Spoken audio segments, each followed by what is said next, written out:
Okay. Walaikum assalam.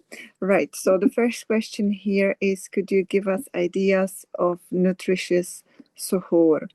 So with suhoor, you want to kind of fuel your body for, if not rest of the day, then most of the day. You don't want to crash very quickly. So you need to focus on having some sort of protein in your suhoor, which could be something like a leftover meat from your dinner. It could be yogurt, it could be egg, it could be cheese, something like that.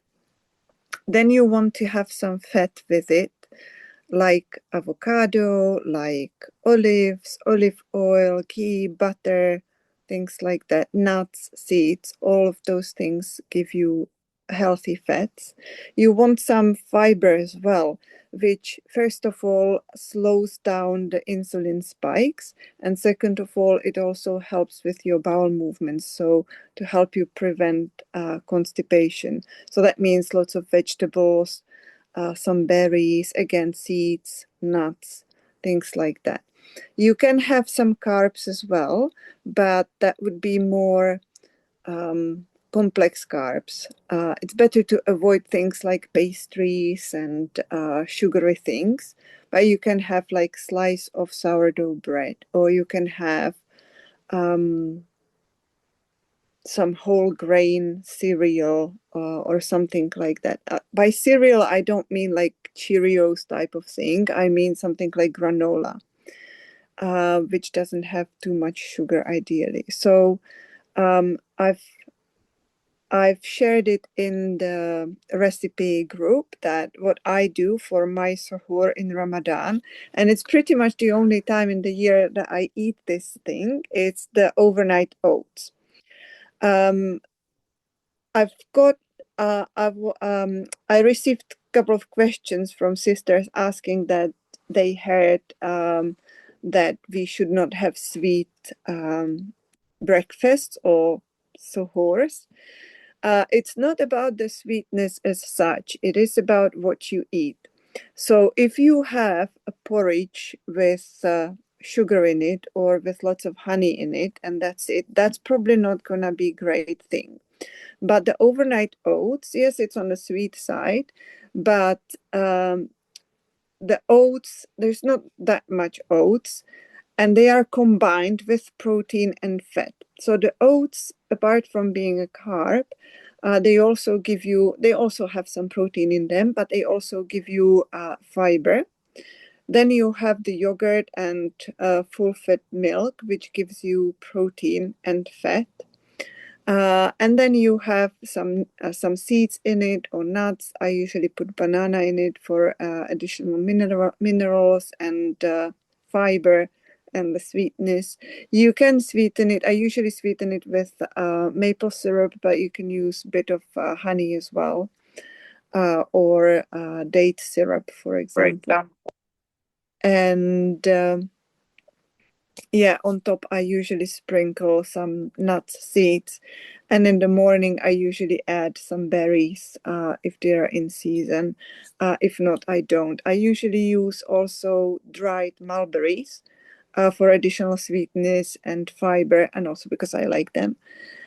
You can also put some raisins in it, chopped up dates, anything like that. Another quite nice addition is cocoa nibs, which are basically pieces of cocoa pods. And that gives you more minerals. It's rich in iron. Well, I'm really. I can hear myself. How is that possible? That's funny. Anyways, so that's that. So that would be my example of nutritious suhoor.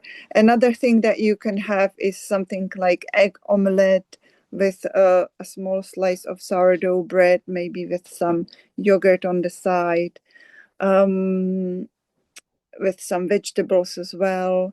You could have, as I said, leftovers from your dinner. So if you had like roast meat or some meat or something, you could have that for your suhoor.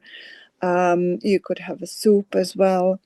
What I also have every morning, regardless whether it's Ramadan or not, I always start my day with a glass of warm water with lemon juice and a bit of honey, to kind of start your metabolism, support your liver, get everything going, kind of thing.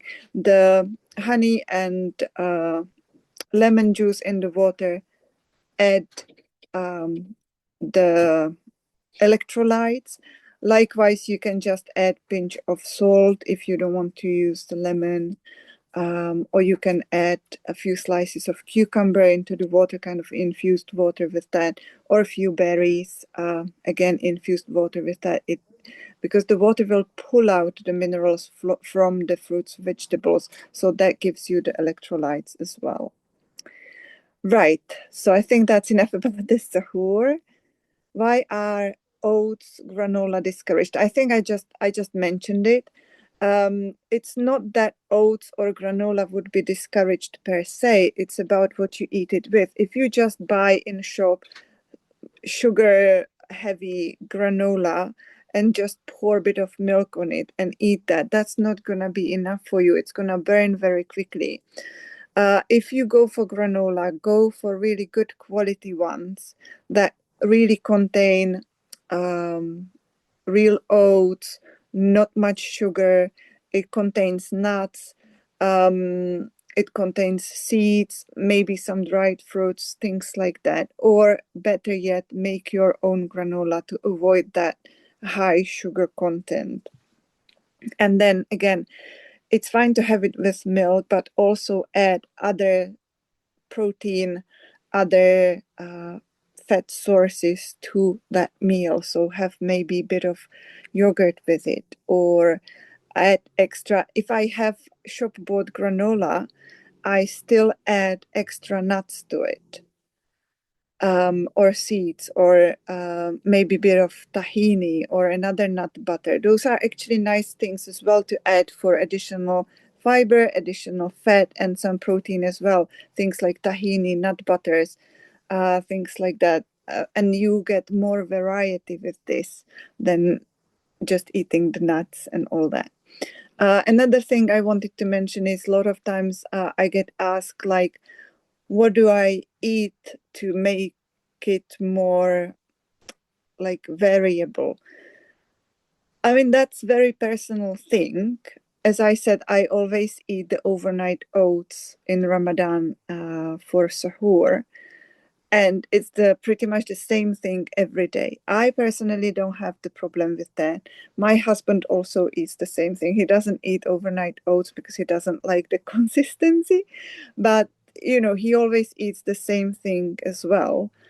So we don't tend to have much variety in terms of suhoor, and we're fine with that. But if you are someone who needs the variety so that it doesn't get boring in terms of the overnight oats, you can spark it up with the different additions you put on top. You can put different seeds every day, different nuts every day, berries, different berries every day. You can have blueberries one day, strawberries next day, things like that. Or just make a plan for the week, and come up with 7 different options and just roll those every week. So you can have overnight oats one day, you can have egg omelette another day, meat leftovers, depends what you're eating for the dinner as well, things like that.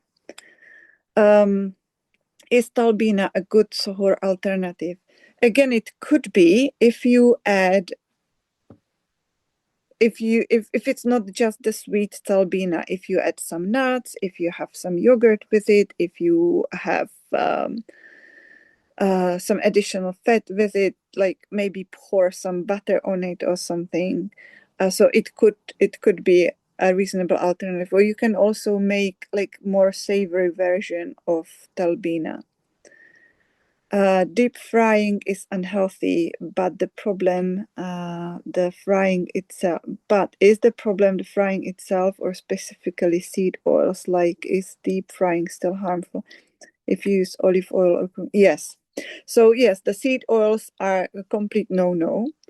And then deep frying is still not ideal because the high temperatures do destroy the food, the nutrients more than other cooking options. So it's not something that we should be having every day. Plus, even if you use healthier oils like olive oil, coconut oil, it's also, when you deep fry, the food will be soaked with the oil. So you are kind of eating very oily food. So that's not ideal either. So deep frying, okay, but not every day, basically. How much water is advised to drink if we are breastfeeding a newborn? Right. So that's a very good question. And I don't have just one answer. There is no one size fits all. So I presume that you intend to fast, and that's why you're asking this question. Obviously, if you're not fasting, you just drink to your thirst. It's always good to have a water bottle next to you. And you will probably know that when you're breastfeeding, you feel thirsty while you're breastfeeding, so you would drink. If you want to fast, you just have to try and see what works for you, right? We are all different. We all need different amounts of liquids. And also, don't think about hydration in terms of drinking water only. It's also water that you consume in food.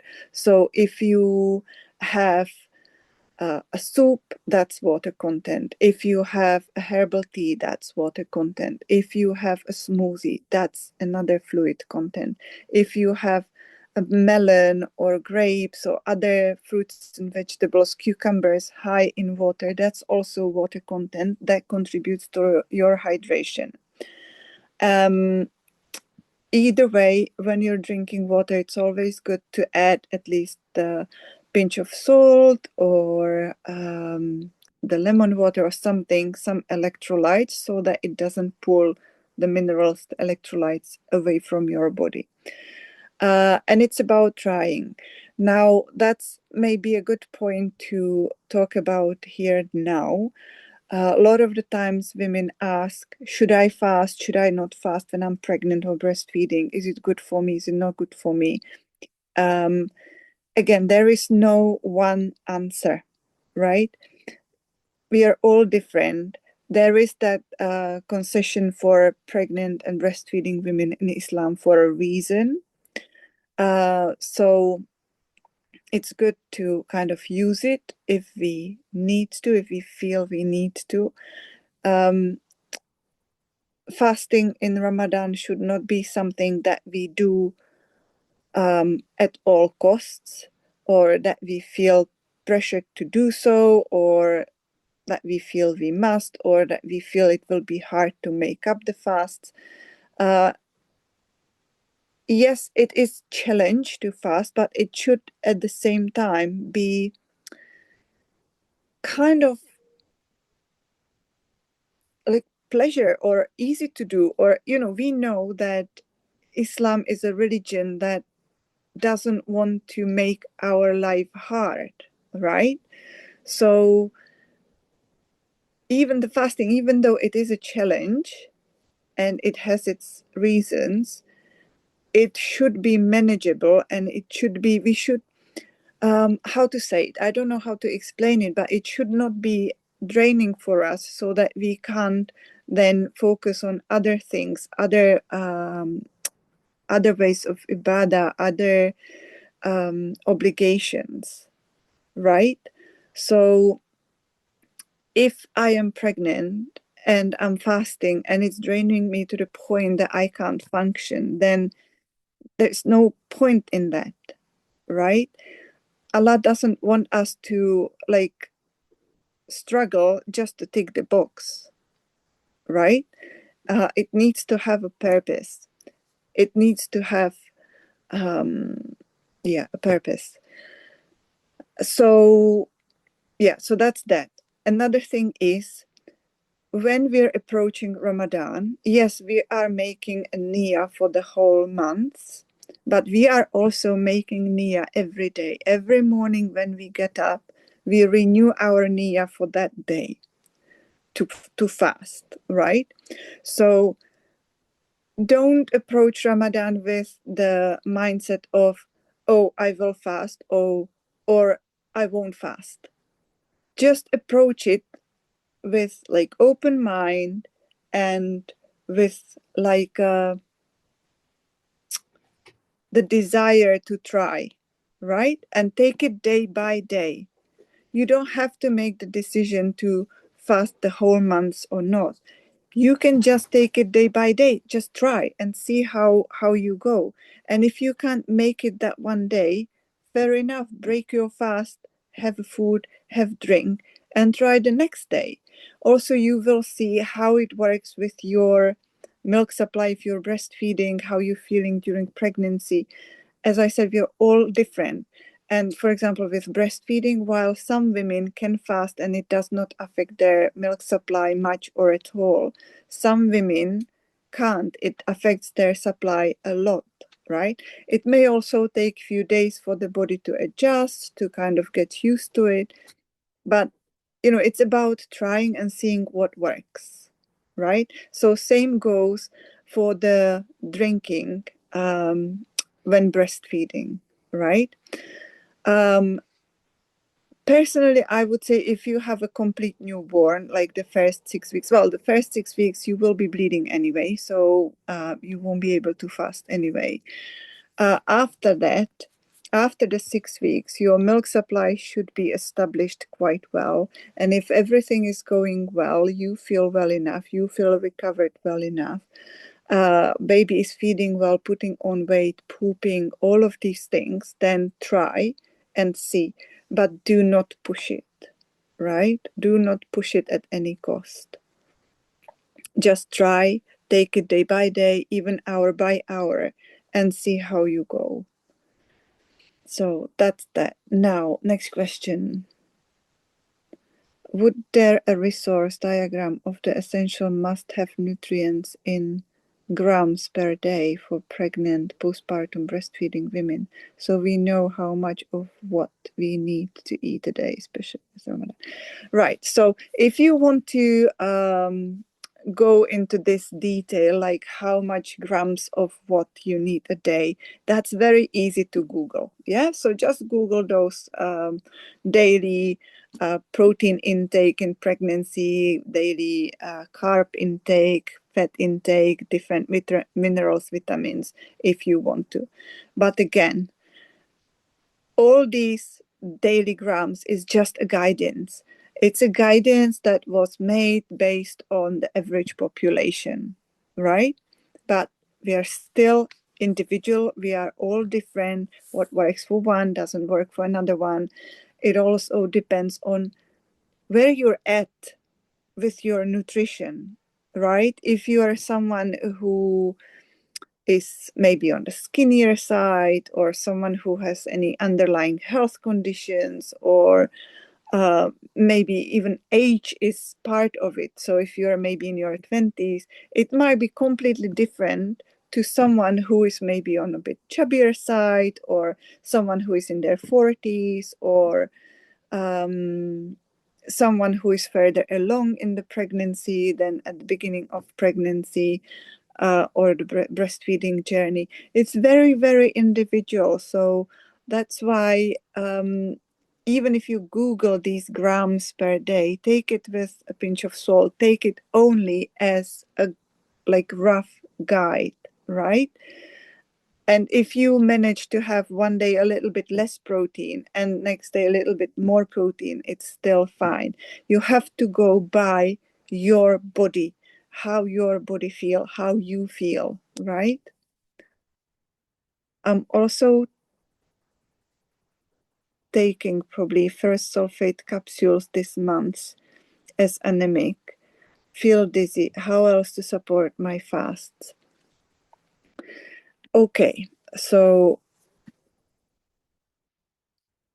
first of all, first sulfate is not the best thing to take when you're anemic. Yeah, it's not the best supplement out there for anemia. You have to look into why you are anemic in the first place. What is the problem? Is it that you don't have enough iron rich foods in your diet? Or is it because of your gut not being able to utilize the iron from food? Or is it because you have some condition like thalassemia, for example, right? Or is it because you have some underlying health issues, or you've been ill long term, or recovering from illness, recovering from pregnancy, or whatever else? Is it because you have heavy periods? Why do you have heavy periods? All of these things, right? So there is more to it than just saying I'm anemic on a blood test, that's why I'm taking iron tablets.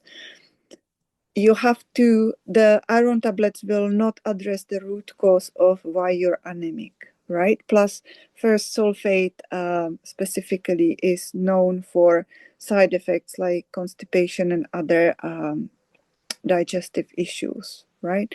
So you need to look into the root causes and address those. So obviously diet is number one always. So making sure that you have lots of iron rich foods in your diet. That means predominantly red meat like beef and lamb. Liver, if you are able to eat liver, chicken liver, beef liver, whatever liver. From obviously eggs are good as well. From non-animal sources, the best, let's say, plant source is beetroots. Then obviously all the greens, chia seeds, molasses, dates, all of these things are great, right? Raw cacao or cacao powder, or really dark, good quality dark chocolate. So that's that. Now, you also need to look into your gut health. So if the problem is your gut not being able to absorb the nutrients, then you can take whatever supplements you want, but your gut will still not be able to utilize it and you will still be anemic, right? So you have to heal your gut first. And we don't have time now to go into the details how to heal your gut. You can get in touch with me later and we can talk about it separately. But there are different approaches to that as well. If you have issues like long-term health condition or thalassemia or anything like that, then again, there are approaches that you can look into to support your health. Otherwise, like homeopathy, tissue salts, things like that. In terms of herbal teas, one of the best one is nettle tea. So that's that. And in terms of Ramadan, you just have to make sure that whatever you eat for suhoor and iftar has lots of iron in it and supports your health otherwise. You're welcome. If a pregnant woman has low iron and the midwife has asked her to take first sulfate 2 times a day or at least once a day, should this be okay? No. I would say no, because again, I just talked about it. The supplements will not solve the issue. You need to find out why you are anemic, what's going on for you, why you have low iron, right? And like taking iron supplements without addressing the root cause is pointless. It's like I always give this analogy with the moldy wall. The supplements are like that paint that you put over the mold on your wall. You're not addressing the root cause, and the mold will come through that paint sooner or later anyway, right? So look into the causes. What is the problem? Do you have enough iron rich foods in your diet? Do you have any underlying health issues? What else is going on in your life? And again, it's not just the food and the gut. It could be also that you have lots of stress in your life, you don't sleep well, you don't go out enough, all sorts of things, right? And if you do need to take supplements, there are much better options that the conventional ferrous sulfate they give you in the hospital or GP, right? There are much better options. For example, Floradix, Spatone, all these more natural things. Will the baby always get what they need from your breast milk, even if you may not be eating enough of all the must-have nutrition for her body and baby? So short answer is yes. The mother would have to be severely depleted herself for the baby to start struggling, right? So that doesn't usually happen in developed countries, because even if we eat not great, we still are pretty robust and we are usually not that severely depleted. The key here is that the body prioritizes the baby. So all the nutrients, whether they are stored or whether they're just coming with the food that the mother is eating, are prioritized to be allocated to the baby, right? So the baby will get what they need, but the mother is the one who will be struggling, right? So that's why mother's diet is so important, not necessarily or primarily for the baby as such, but for her own health and benefits, right? And healthy mother means healthy baby. It's the same as, the face mask, the oxygen mask in the plane. You have to put your mask on first before you help everybody else. So you have to kind of nourish your own body so that your body can nourish your baby, right? But your body will prioritize the baby. You are like on the back burner, kind of. So you need to think about that. Short term, it will work out, but if you keep going that way, sooner or later you will start struggling. You will start struggling before the baby. But if you start struggling because you don't have good nutrition, then you won't be able to look after your baby properly.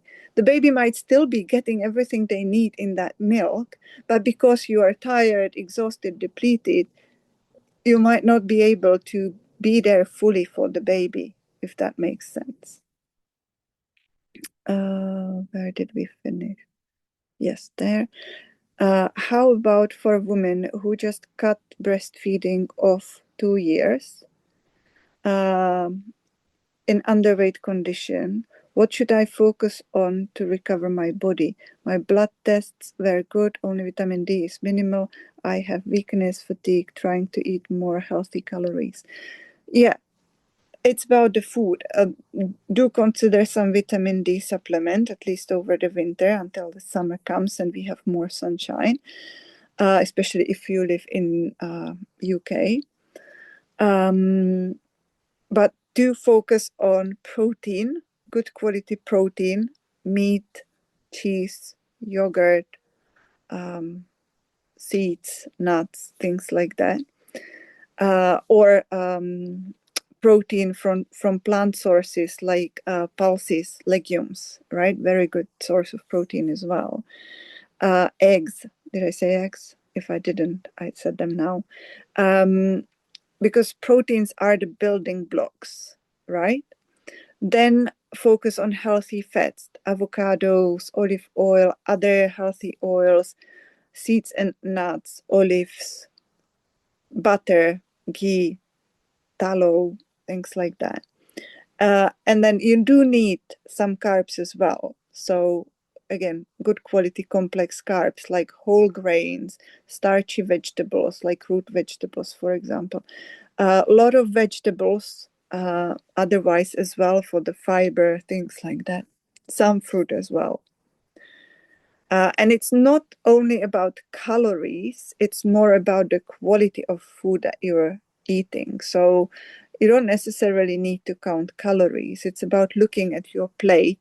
What do you have on your plate? Because you can get enough calories eating takeouts and croissants and cakes, but that's not a good nutrition, right? So don't focus on calories, focus on quality. Should I get extra supplements? Not necessarily. You should be able to get what you need from food. Now, if you're severely depleted, you said that your blood tests were good, only vitamin D was minimal. So from that perspective, you don't need to necessarily worry about taking any supplements. If you were deficient in other things, then it might be a good, let's say, bridging tool while you are building up on your diet. But otherwise, you should not need to take any additional supplements. You just need to focus on good quality nutrition. And good quality, ladies, I don't mean spending money, lots of money, and buying the most expensive food out there, or having everything organic all the time. Not necessarily. Just always go for the best quality you can afford or you can get, because in some places you can't even get everything organic, right? Or whatever. Focus on foods that are grown and produced locally and that are in season wherever you are, right? Predominantly. And again, I don't say you must not have any, I don't know, blueberries or strawberries in winter if you are in UK, because it doesn't grow here, it's imported, or grapes or something like that. But it should not be the main thing that you're having, right? Because the food that is imported from very distant places either has been picked not ripe and ripened through sometimes chemical processes while transported, or it was picked ripe, but again, there would have been some chemical or other preservation processes put in place to preserve the produce to still look fresh and nice when it gets to our shops and on our tables, right? So these things might be less nutritious than things that grow locally, don't need to be transported miles and miles across the world, and foods that are in season because they just grow naturally, right? They don't need to be grown in another part of the world just because they have better weather now than we do, okay? One thing that I would recommend, though, for someone like you who feel really depleted, stopped breastfeeding after 2 years, underweight, all of that, one thing to consider could be the tissue salts, homeopathic tissue salts, combination 12. That's a combination of all 12 tissue salts that are the basic minerals that we have in our body. And it just supports the body in utilizing these minerals that you're getting from food in more efficient way. So that's that. I was on an extreme low calorie diet, which caused my iron levels to drop over time. That's why my iron dropped, and I'm not able to get enough from food alone. It's also causing my periods to become more frequent. I'm waiting for an iron infusion in March due to a long waiting list. So for now, I'm taking ferrous sulfate. Okay, right. It would be interesting to know why you are not able to get enough iron from food alone. And that could be two things. That could be because you are not able to eat enough iron-rich foods for whatever reason, or it could be that your body is not utilizing it, right? So again, looking into that. And that's very fair enough, because yes, extreme diets like this can actually mess up our health big time. So it might be that you might need some iron supplement temporarily to help you while you're building yourself back up.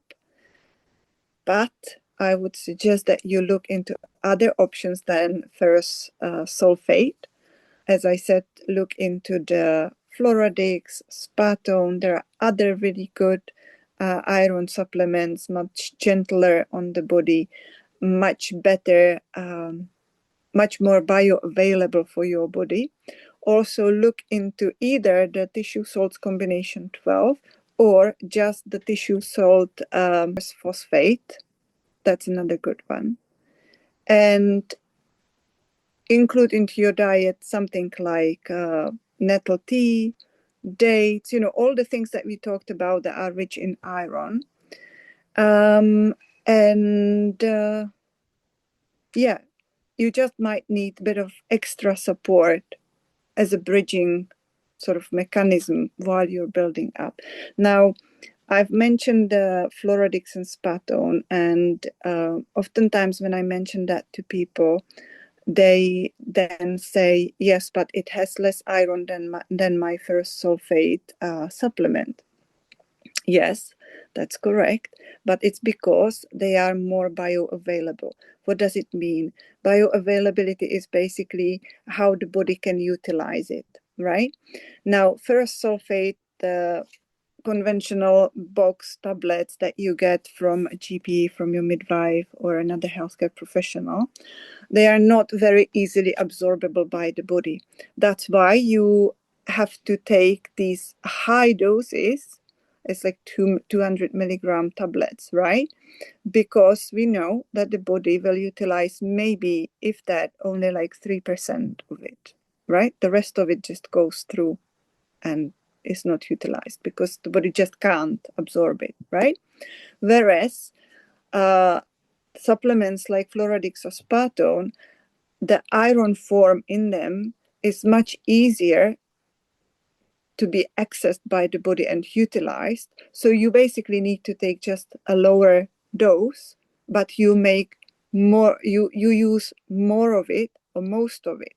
So effectively, in the end, it will be the same amount of iron you absorb, right? So just that we understand this difference.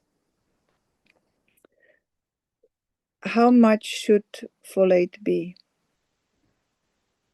I'm not sure what is it related for or to. Again, folate is something that is very easily accessible from food. We should not need to supplement folate, right? So if you eat normal, varied, balanced diet with animal products, with vegetables, you should not need extra folate. I know that midwives and doctors suggest that you supplement with folic acid, which is a synthetic form, in pregnancy to prevent what is called neural tube defects, basically how your spinal cord forms the neural tube. That's the neural tube. Now, the thing is that this develops in the very first few weeks of pregnancy and is already there, already developed by the time most women realize they're even pregnant. And by the time you start supplementing, this is already developed, and if there is damage, it's already there, right? Now, there is also a bit of research out there linking too much supplementing with folic acid and even folate with other issues such as tongue ties, some neurodevelopmental issues and things like that. So it's good to look into these things as well, and making sure that you have folate in your diet rather than taking supplements again, right? You cannot overdose on folate or cause issues to your health with folate from food. But you can easily overdose or cause issues from folate, even if it's folate in more natural form from supplements, right? So we need to just be careful about supplementation. Thank you very much. You're welcome. Wa'iyakum. Wa'iyakum. I will put the tissue salts link in the WhatsApp group after we finish, inshallah. Vitamin D levels have dropped significantly, currently on 18. My son is 18 months. I started supplementing now. Yeah. Vitamin D is definitely good to supplement over the winter. So, yeah, I'm saying try to get everything from food rather than supplementing. But vitamin D is one thing that you can't really get from food, or it's very, very hard to get from food unless you eat lots of vitamin D fortified food, which means that there would be synthetic vitamin D added into your foods. So the main mechanism how we get or create our own vitamin D is from sunshine. So for us living in UK or many northern countries, that is happening mainly in summer or from like spring to somewhere in autumn, right? And that's great. We can't really store much of vitamin D. So that's an issue over the winter, right? Because in winter, even if we do get sun in winter, the sun rays are not strong enough for us to create vitamin D at all, or very little, right? So yes, it is still beneficial to make use of the winter sun, but not for vitamin D. So that's one thing. Another thing is some practitioners discourage vitamin D supplementation, saying that we just need to go on the sun and get our storage up and all of that. That's very nice idea, and that is possible. So in the past, when people spent most of their life outdoors, working in the fields and all of those things, yes, they would be in the sun all day long, pretty much, or most of the day, right? And they would be able to create lots of vitamin C, and they might enter the winter period with much higher levels that might actually carry them and last them through the whole winter until the next spring, when the sun starts being stronger again and they start making their own vitamin D.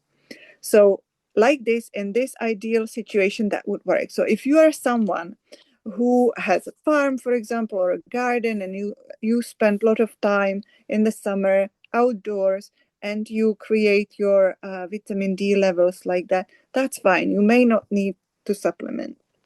But to be honest with ourselves, most of us live in cities. We don't go out enough. We spend a lot of times indoors because we work indoors, because we just don't want to be in the heat or whatever.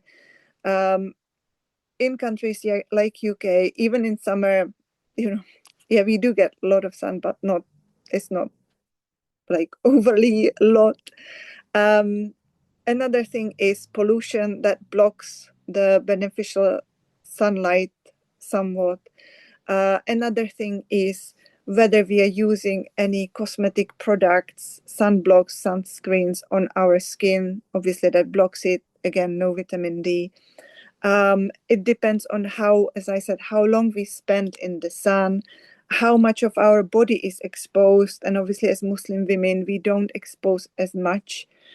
So that might be a little bit of hindrance. Very important part of our body, how we get a lot of the beneficial sun into our body is through our eyes. So if you're someone who wears glasses or contact lenses, that might be blocked again. Obviously, sitting in the offices behind the window, that also blocks it. So we don't have that many opportunities as people may have had in the past, or as people may have in some other parts of the world, right?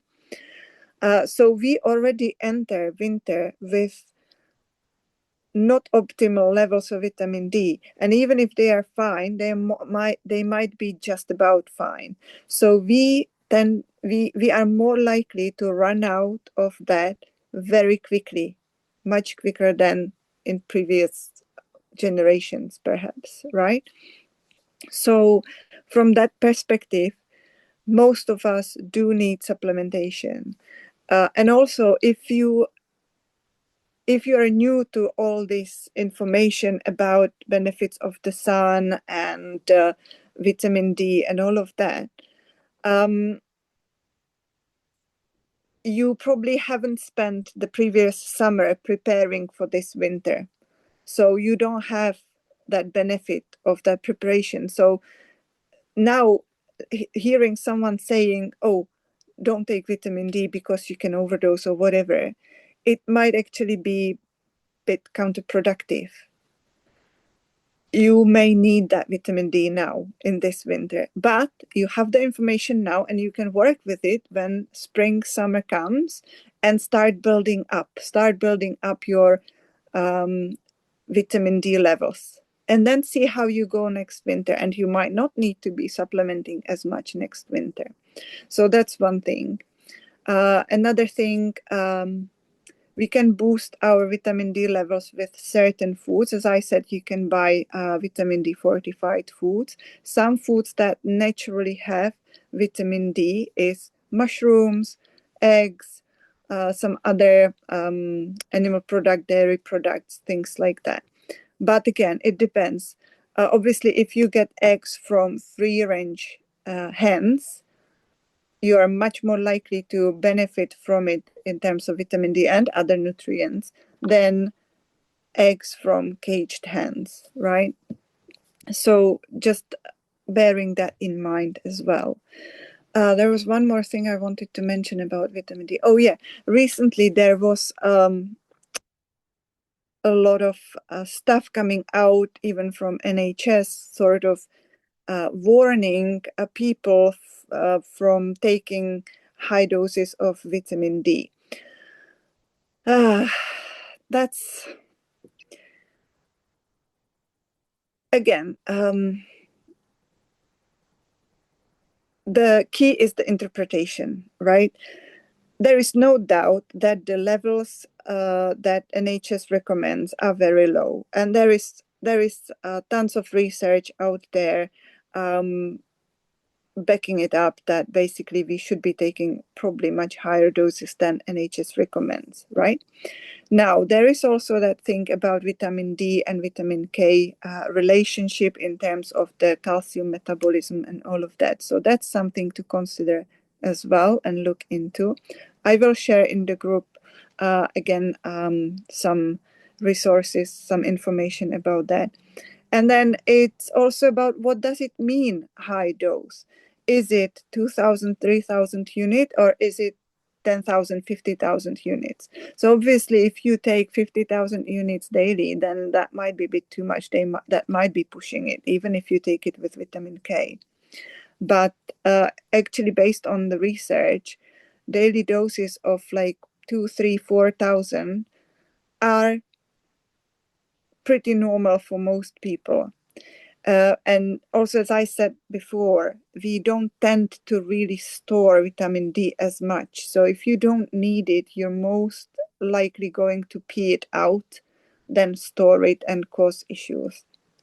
It's not like other vitamins that we store and we can easily overdose, or minerals. So yeah, I think that's enough about vitamin D. I joined late, I'm fine while fasting, but after I break my fast, I'm exhausted. This has always been the case, even before kids. I don't even spend much time preparing iftar, and I don't fry. I know that can be very exhausting.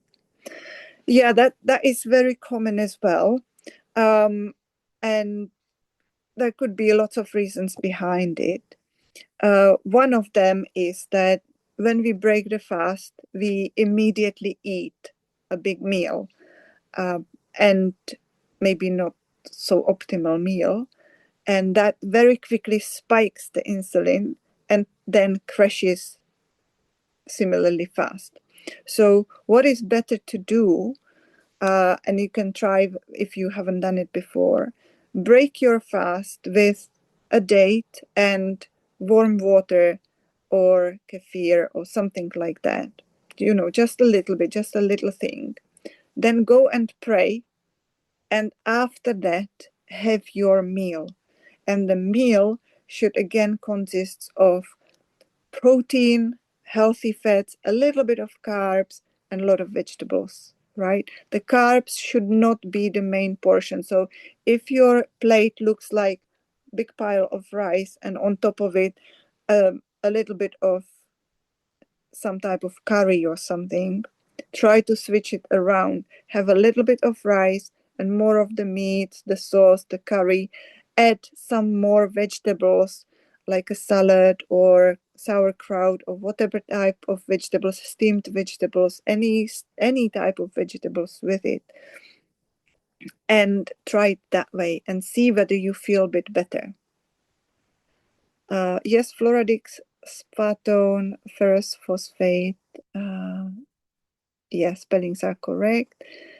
How do I know if my baby is getting enough while breastfeeding? I feel like my kids want to constantly feed when I'm fasting.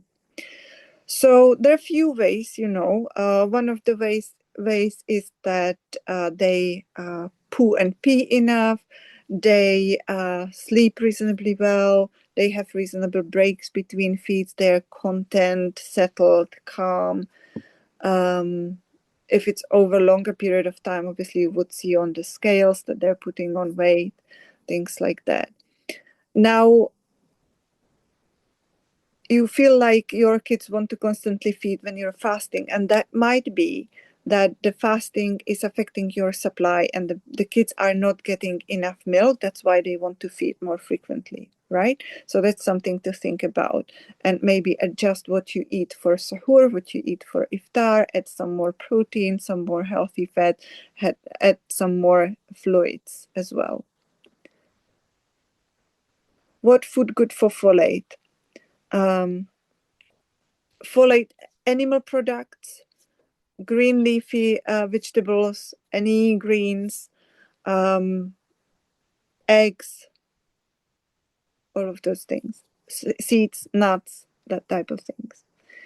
What would you be your top advice for someone fasting and breastfeeding? My top advice would be take it easy, take it day by day. And don't push it too hard. Don't push yourself too hard. It also depends how old is your baby, at what stage of pregnancy journey you are, how is your health status, and all of those things, right? So, yeah, and you have to take it day by day. See how you are, how your baby is, how it affects you. Work on the foods. It might be a good idea to kind of put some thought to the food planning in advance so that you have your staples at home and you don't have to necessarily run to shops every day. Kind of have a think about at least like few days in advance what you will have for suhoor, what you will have for iftar, just that you don't have to think about it every day, and take off the stress a little bit. And in terms of cooking, also think of easier meals so that you don't need to spend hours in the kitchen, right? you want easy, nutritious meals, soups, stews, one pot meals, or slow cooked meals that you put things in one pot and then slow cook it during the day. Voila, it's done, ready in the evening, right? Something like that. Nothing elaborate. Oh, and also important thing, have a nap during the day if you can, or some sort of rest, like siesta type of thing. That's really important if you're breastfeeding or pregnant, or for everyone else as well. That might be a useful thing as well. If vitamin D is 45, if I take 4,000 units for 3 to 4 months, is that okay? I do not know.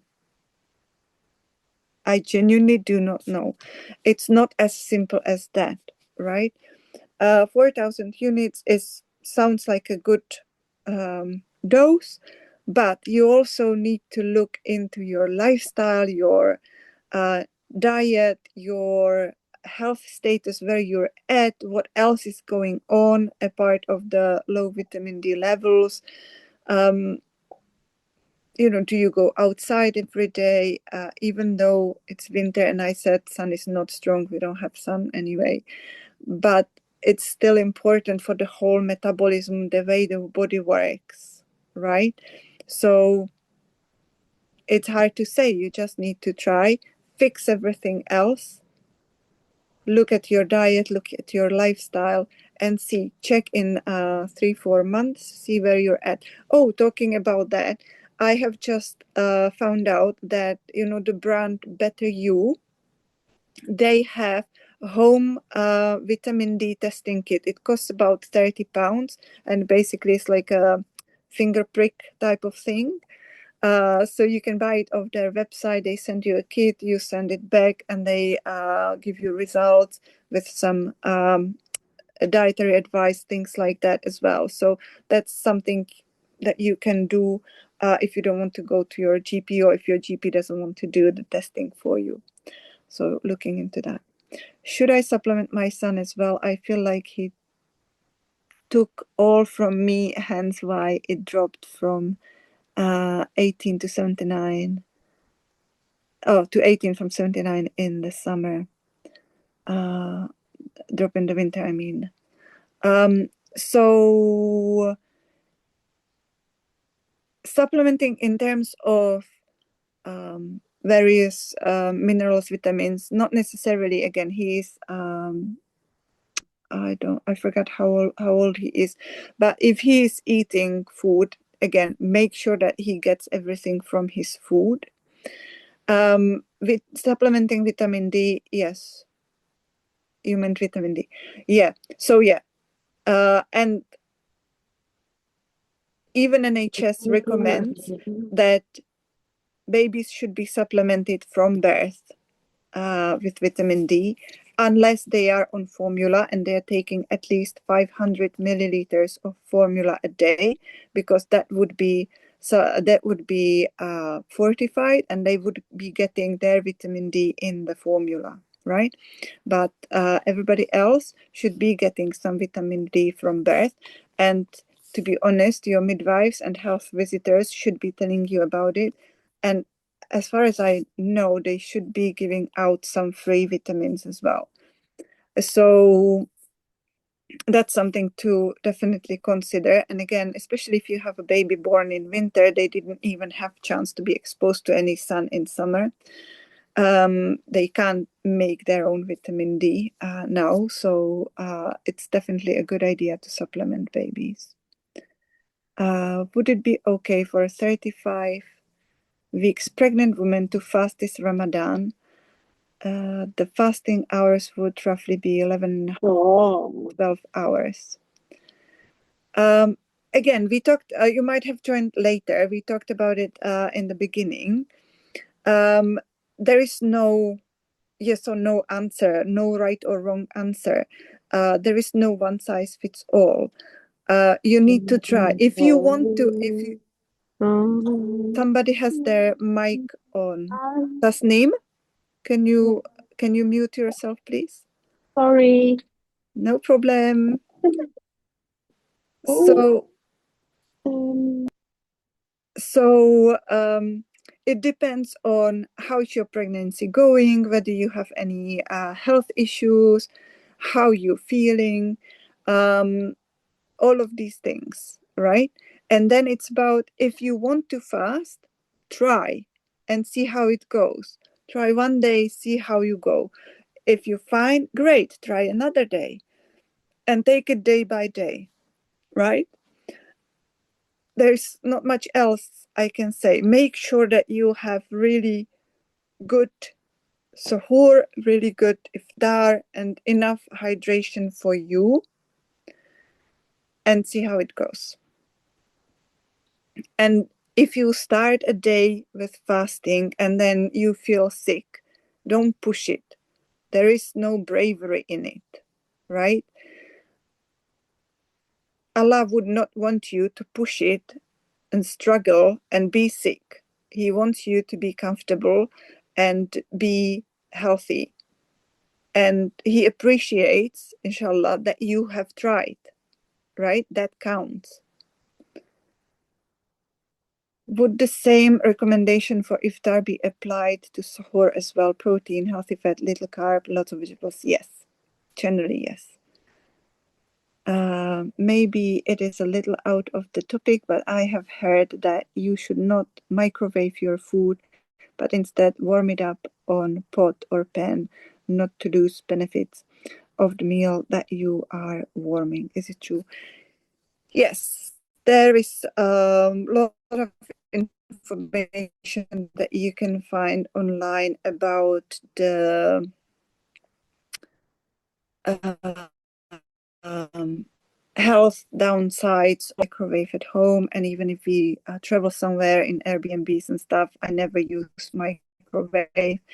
It's very easy to warm up your meals in a pot, in a steamer, in the oven, depending what you're warming up.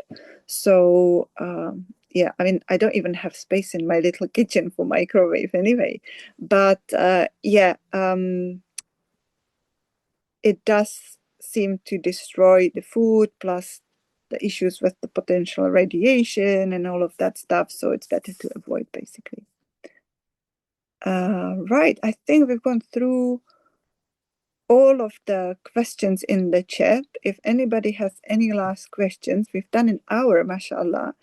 So if anyone has any last questions, I'm happy to answer them. Other than that, ladies, thank you so much for coming. Thank you for all your questions. Obviously, if things are coming up, the WhatsApp group will be open through Ramadan, so you can still chat there. We've got now the recipes group where we can share. I've already shared some ideas, and some other sisters shared something. So don't be shy. Share what you're eating. It can help other sisters with inspiration. We all come from different cultural backgrounds. We all have different cuisines, so we can also inspire each other to try new things, maybe. So yeah, and just to help ourselves out with ideas, because obviously it's a whole month, and we want to eat really well and support our bodies, our health, our families. So and we don't always have the brain power and time to think of what to cook, so we can just support each other in the group like that. So yeah, this is out of topic. You can skip answering. I wanted to ask, how many minutes a day should we do exercises on breast ball at 34, 35 weeks pregnant? Oh, that's an interesting question. I don't think there is like a specific time guideline. So any exercise you do in pregnancy, again, should feel comfortable to you. You should not exercise to the point of feeling any discomfort or pain or anything like that. And whether you do it 5 minutes or 10 minutes or half an hour, if it's comfortable and if you enjoy it, why not, right? Follow your body, follow how your tummy feels, how your baby feels. If you do it once a day or 10 times a day, if it feels good for you, if it feels comfortable and pleasurable, then fine, right? And if you don't have the birth ball, that's fine as well. It's not a necessity. Do you have any exercises, recommendations postpartum whilst fasting and exclusively breastfeeding? 1 month postpartum. 1 month postpartum is still very early on. Mabruk, by the way. So it also depends whether you've had vaginal birth or C-section. If you had C-section, you really need to give yourself a bit more time for recovery. Start with something really easy and light, some stretches. Walking is the best exercise for everyone, especially for pregnant and postnatal women. So if you can go for a walk every day with your kids as well, you get the benefits of a bit of fresher air. If there is sun, you get benefits of that as well. Later on, probably after you've completed the 6 weeks, swimming is a really good exercise if you like swimming. You can look into postnatal Pilates, postnatal yoga, those type of things. And you don't have to go to the gym. You can just look on YouTube. There is plenty of exercises out there that you can do at home if you are motivated enough to do it yourself. So yeah, something like that. If you are a person who regularly does exercise, who goes to gym, who is like a bodybuilder or whatever, you've probably been doing the exercises throughout pregnancy. So you can go back to what you've been doing as soon as you feel fit, especially after vaginal birth. But you might just need to start really slow and build up. Yeah, always start slow and build up. So if you go to a gym, you can also ask the instructors there, and they will be able to guide you. And actually, this is a good point. I am planning a session with Muslim female fitness instructor. So we will be covering all of that. I'm not sure if we will manage to do it through Ramadan or after, but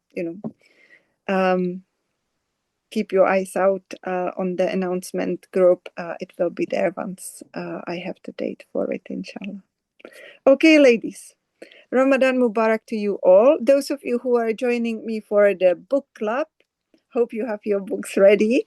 And yeah, hopefully we will all have pleasant and fruitful and successful Ramadan, and we will all feel strong and vibrant and healthy throughout the months, and we will be able to achieve all the ibadah that we plan and do everything that we plan this month, inshallah.